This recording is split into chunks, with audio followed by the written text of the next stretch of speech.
Spring is without a doubt one of the most awkward seasons to dress for, especially here in the UK. The weather can't quite decide if it wants to be hot or cold, sunny or rainy. So today I'm going to talk you through what I think are the essentials for this transitional type of weather. I'll be showing you some pieces I already have and some pieces I think are worth picking up. Of course, there's no need to own all of this. Pick and choose what works for you. For reference, I'm 5'10", around 140 pounds, and I typically wear a 29-inch waist. I'll leave links to everything I talk about in the description box below.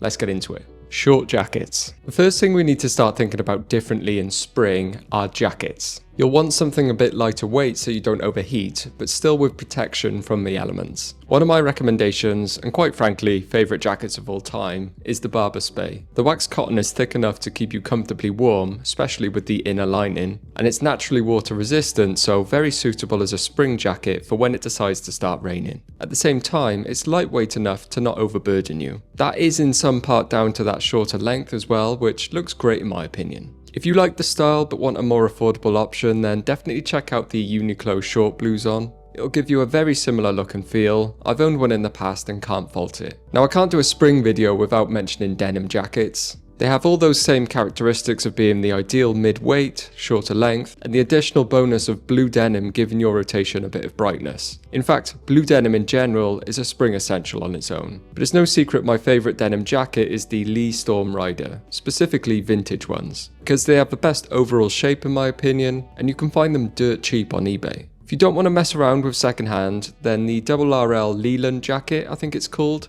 looks like a great option. You'll get that worn-in look with that undeniable RRL quality. And they make it in that same old school cut without the hand warmers, giving that slightly shorter length, which looks so good. T-shirts and hoodies. Now spring is the absolute perfect hoodie weather, and some of my favourites at the moment are from the brand Destructive. You've probably heard me talk about them a lot, and that's because I really rate their stuff. Here I have their cropped zip-up hoodie in the light mild grey, and also their regular cropped hoodie in the vintage grey. The fit on these is just about perfect for me. I have them both in extra small. They're a little oversized, so still a bit relaxed around the chest and arms, but they hit at that perfect length for me on the body, proportioning my outfit up exactly how I like it. These are made from 100% 420 GSM combed cotton.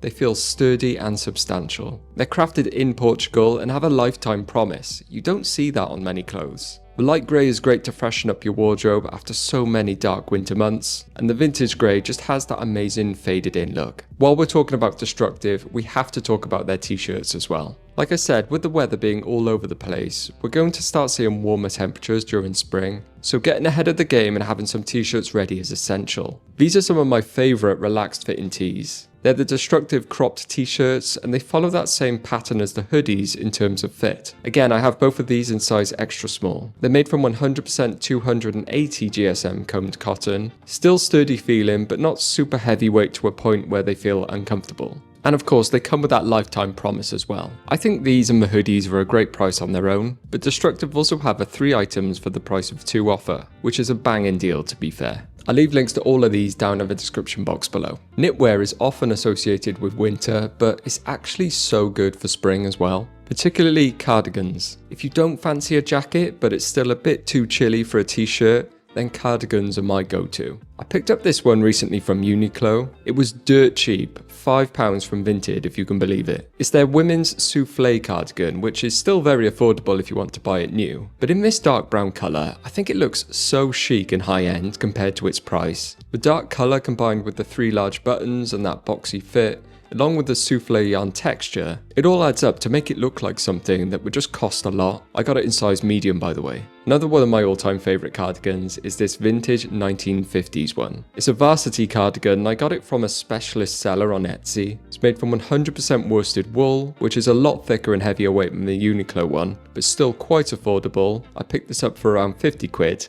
Not bad for a woolen piece. Again, the varsity green and colour overall makes this look like something really expensive that you might pick up from ALD or something. If you want something a bit edgier, Weekday is the place to go. Their boxy graphic cardigans give off that grunge vibe that I really like. Not too loud, but something a bit different. If you don't care about cardigans at all, then these loose knit Henleys from Abercrombie look like a good choice. The looser knit is going to give you some nice airflow, and when combined with the relaxed fit, is sure to keep you cool. Henleys were huge last year, and I can only see that continuing this year. Long sleeve tees. If it's too hot for knits and jackets, but you don't want to fully commit to a short sleeve t-shirt yet, then go for a long sleeve. The ones I'll be going for are basically recycled from the winter we've just had. My favourite being the Indira waffle knit thermal. Despite being labelled a thermal, it's not extremely thick or anything. It's mid-weight, lighter than a sweatshirt or jumper, but still enough to keep you cosy. And it just looks great as well in my opinion with that waffle knit pattern. On top of all of that, they're 100% cotton and very affordable.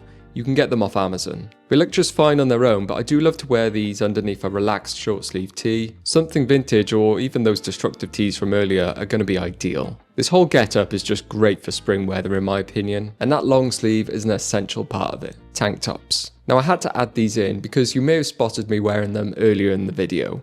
Tank tops. Spring is a great time to get the tank tops out. No need to wait until summer, because these don't just need to be worn on their own, they're absolutely great for layering. As you saw, I really like to wear mine underneath cardigans in particular. You get that layered look with the added benefit of staying completely cool. It's amazing what a difference just removing the sleeves makes. I even have one layered underneath my shirt right now. My tank top recommendation hasn't changed for a while. It's still the ones with a sort of ribbed texture. It's a subtle detail, but without this, it kind of makes it look like you're about to go to bed. You can get these ribbed knit tank tops from a lot of places nowadays. Uniqlo do some of my favourite and have a nice cost to quality balance. COS also do them if you want something slightly more upmarket, or if you want to go the opposite direction in terms of cost, then Hanes is the way to go. You can buy the 6-packs on Amazon for a bargain. Raincoats and windbreakers. Last up, you definitely need to be prepared for rain in spring, unfortunately, especially here in the UK. And the #1 most timeless spring rain jacket ever made has got to be the classic trench coat. And Burberry is the only place you should be looking for these in my opinion. But don't worry, you don't have to buy new. There are so many of these around on the second-hand market for a very decent price. And I'd argue that the older ones are better than the modern ones anyway. They're lightweight, they look smart, they're versatile, and of course,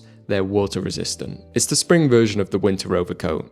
You will feel powerful wearing one of these. If you want something a bit more performance based, then you're probably going to have to get something made of Gore-Tex. It's a controversial material from an environmental point of view, but there's no denying that they are 100% waterproof. And I bought this acronym jacket a few years ago and haven't looked back. I love the design and fit, and I wear it even when it's not raining. You could also go for a classic North Face mountain jacket for something a bit more low-key. Or the Uniqlo Block Tech range is actually pretty decent if you want a more affordable option. And so there's my list of essentials for spring 2026. Thanks to Destructive for partnering with me on this video. I'll leave links to their items and everything else I talked about down in the description box below. I'd also love to know your essentials for this spring. Let us know down in the comments. But anyway, as always, thank you very much for watching and I'll see you next time. Ta-ra.